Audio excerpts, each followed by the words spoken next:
31% of the American people, almost 1/3 of the American people, live in a city, county, or state where the left-wing leadership tells local law enforcement not to work with federal law enforcement.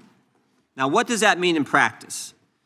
Let's look at Abraham Gonzalez, who on September 20th, 2023, was arrested by Border Patrol for illegally entering the United States. And of course, the Biden administration released him into the country. 5 months later, February 26, 2024, Mr. Gonzalez is charged with assault. 2 weeks later, March 11, 2024, he's charged with felony motor vehicle theft, stole a car. And on March 20th, 2024, 9 days later, he's arrested by the Denver police and placed in the Denver Justice Center. 6 days later, March 22nd, 2024, ICE sends a detainer notice to the Denver Justice Center saying this: if you're going to release Mr. Gonzalez, can you give us a heads up? Can you let us know maybe 48 hours before you're going to release this guy so we can come apprehend him there at the jail? And remember, a detainer is a final order of removal from a court where this individual's committed some removable offense. But on February 28th, 2025, Abraham Gonzalez is released to the streets. In fact, we can put that up. I think you can see this. Released, we got the form from the Denver Justice Center.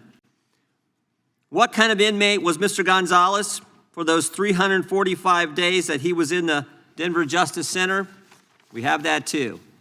Violent to the staff, keep separate. So this guy was so bad, you had to keep him away from other inmates. He had already assaulted some staff member, but Denver released this guy to the streets instead of turning him over to ICE agents who would have come to the jail and arrested him there. And of course, we all know what happens. When the officers did apprehend Mr. Gonzalez out on the street, he assaulted one of the officers. This is what happens when you have a sanctuary jurisdiction. Right now in Minnesota, there are 1,360 detainer notices for violent offenders. Governor Walz and others have released 470 criminal illegal aliens back to the streets. In New York State, it's 7,000. Nationwide, it's over 17,000 that we know of. Where a detainer was filed, since President Trump's been in office, over 17,000 times a detainer was filed, and those individuals were released to the streets instead of turned over to federal law enforcement. 17,864 times. Illegals who've been charged with the crime have been released to the streets, and thereby jeopardizing the safety of the public, the safety of law enforcement, and of course the migrant themselves. And frankly, helping create the environment that results in the tragic deaths like we saw with Miss Good and Mr. Preddy. A few years ago, Governor Sarah Huckabee Sanders said this in response to the State of the Union address. She said, "The divide in America today is normal versus crazy." And it's true. Because it's crazy not to have a border, which is what we had under the previous administration. It's crazy to abolish ICE, and it's crazy to release bad guys who are here illegally to the streets when with one phone call, federal law enforcement will come to the jail and pick them up. The mindset that says it's okay to release these guys is the same left-wing mindset that thinks it's okay to weaponize government against your political opponents. And that is exactly what we had in the previous Justice Department. The Biden-Harris Department of Justice called parents domestic terrorists. The Biden-Harris Justice Department used FBI SWAT teams to arrest pro-life advocates. The Biden-Harris DOJ targeted traditional Catholics. The Biden-Harris DOJ pressured social media companies to censor Americans, and the Biden-Harris Justice Department launched not one, but 2 investigations into President Trump, spending over $35 million to try to bring down their political opponent. To further this effort, they sought the phone records of over a dozen Republican members of Congress. Even the Democrats said this was wrong. They got bank records for scores of White House officials. They even paid at least one confidential human source $20,000 for information on President Trump. And of course, while doing all this, they couldn't tell us who planted the pipe bombs, who leaked the Dobbs opinion, and who put cocaine in the White House. But thank goodness the American people saw through it all. Americans were tired of being targeted for their beliefs, tired of the lawfare, tired of the rampant crime throughout this country, and that's why they overwhelmingly elected President Trump.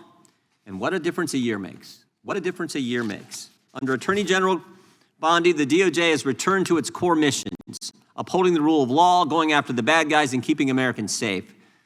The Trump Justice Department has restored the rule of law. Murders are down nationwide by 20%. In D.C., violent crime is down by 28%.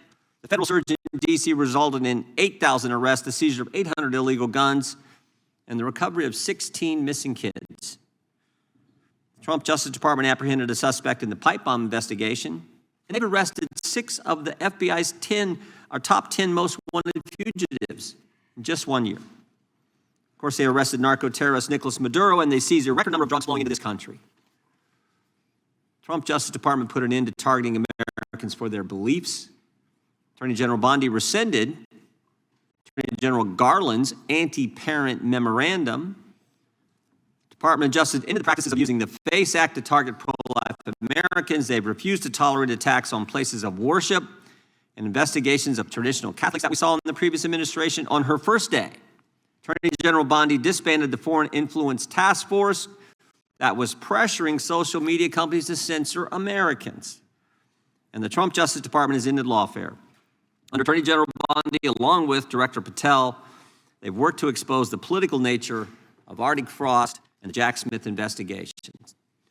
They've turned over hundreds of pages of documents to Congress, and that's why we know, for example, that Mr. Smith paid at least $20,000 to some confidential human source. That's why we know that Jack Smith knew it was unconstitutional to seek to toll records from members.